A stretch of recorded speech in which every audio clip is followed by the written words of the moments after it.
We are back, and I got a lot of notes on this film. This is one of those movies that's kind of a childhood film that I remember seeing on television as a kid, and I've owned DVD for at least 5 to 6 years, and I have not rewatched it since I was a kid.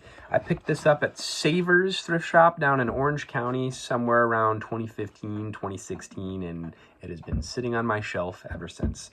And today, I had my 9-year-old son watch it with me. He'll be coming on in a little bit. 1971, Steven Spielberg directed Duel, starring Dennis Weaver. So, like I said, I watched this movie on TV as a kid, and it was originally made for television. The original TV version was ABC Presents Movie of the Week, November 13th, 1971, 74-minute runtime. And later on, after the success of the television movie, they shot additional footage, bumping it up to 90 minutes for an international theatrical release and limited U.S. release. So they kind of added a couple of fluff scenes and intro footage to bump it up another 15 minutes to be in the theaters.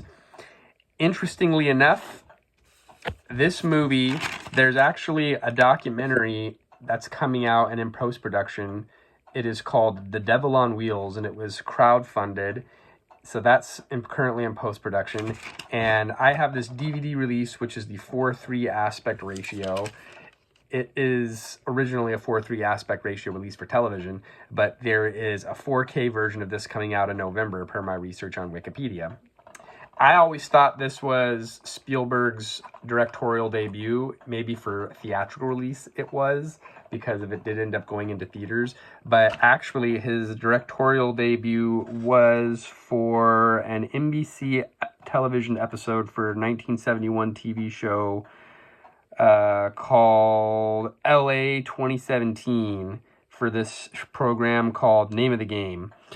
And then he had also, before this film was released on television, he had also directed an episode of Columbo. So not his directorial debut, but this movie kind of propelled him to be the director that he became and gave him kind of that power of he did quality work. This cost $450,000 to make.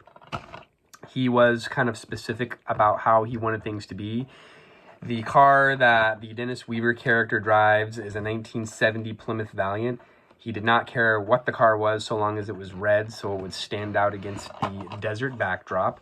I had assumed it was going to have a slant 6 by how underperforming it was, but in actuality, the car that they used, the Plymouth Valiant, was equipped with a 318 V8, which would have had more than enough power to get away from the truck.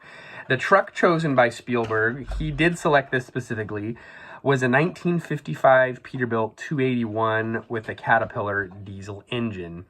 They, at the end of the movie, they destroy the truck in one take.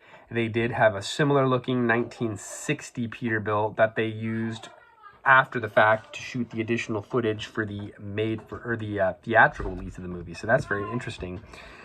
If you notice the truck when you're watching the movie, and my son even asked about this, the truck has many U.S. license plates, and I don't know if commercial Class A trucks do that or not, but this particular truck had New Mexico, Montana, to name a few that I could think of, across the front bumper. And Spielberg said that this was to signify that this was a serial killer trucker who had killed many people across many states by running them off the road. And the name of the game of this movie is Building Fear of the Unknown. Charlie, come on up here. Spielberg, people were like, why do we never see the truck driver? And Spielberg, the director, did not want us to see the truck driver because he felt like the suspense would be built by not seeing it, aka fear of the unknown. Go ahead and close that door for me. So, this movie was written for television by a short story for this guy, Richard Matheson. He had published this story in an April of 71 issue of Playboy magazine, and it was based off of his real-life experience where he was tailgated by a crazy big rig driver after leaving a golf game on November 22nd, 1963, the day of the JFK assassination. I'm assuming they didn't play through, but you never know. Some people, they're just that devoted to their golf games. So, based on a true story, kind of. And then he ended up writing the screenplay for Spielberg. Spielberg saw it, and he wanted to direct it. There is very little dialogue in the movie. Most of it is the internal dialogue in the Dennis Weaver's character's head. And interestingly enough, Dennis Weaver says he watches this movie twice a year to remember the quality of his performance. And I probably haven't seen this movie in 15 to 20 plus years. But you know what? It is an amazing movie. It is so well shot. Would you say it was pretty scary? Yeah. What did you like the most about this movie? I liked how they destroyed the truck at the end. So, spoiler alert, that's not a surprise for a movie that's 52 years old. So don't watch this if you haven't seen it. I'll put a note in the description. What else do I have to add about this movie? It's just so simple. Like I said, $450,000 budget. It was filmed out in Acton and the Santa Clarita area, all along Lancaster and Palm Desert, and in the Angeles Crest type of situation. So I was familiar with some of those filming situations. My good buddy Ryan was super into this film too, and he actually visited the Chuck's Diner at features a rock stone building. He visited that, and I think he saw the tunnel that was used in the filming as well. What else did I want to add about this movie? It was shot over 13 days and edited in 10 days for broadcast on television shortly thereafter. Very interesting. Very short filming time for such an iconic movie. It is considered a must-see cult classic by many people. Yeah, that's pretty much it. Now we're going to go into our ratings. Come on up here, son. We're going to rate it on the 1 to 5 scale. This movie, it is a very popular film. IMDb, 7.6 out of 10. Rotten Tomatoes, 89%. Google users are 87%. And I love the film.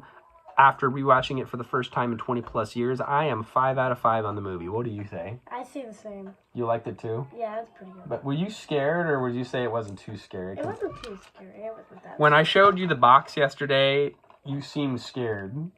It looks scary. It's because you said it was scary. It's not scary though, is it? No. Would you think that a 5-year-old like Benjamin could watch it and be scared? No. Did it bother you that you never saw the truck driver? Kinda. You wanted to see what he looked like? Yeah. What do you think that he went off on the crazy murderous rampage to try and kill that guy? What do you think the reason was? It was kind of dumb that he did that. He should have just went back up ahead and kept going. I think that he did it because of, at the very beginning of the movie, he's driving slowly and Dennis Weaver goes around him.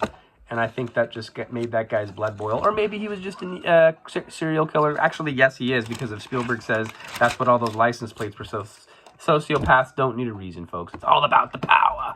Until next time, Duel 1971. Wish I had a copy that was not 4:3, but they have not released a widescreen version of this yet.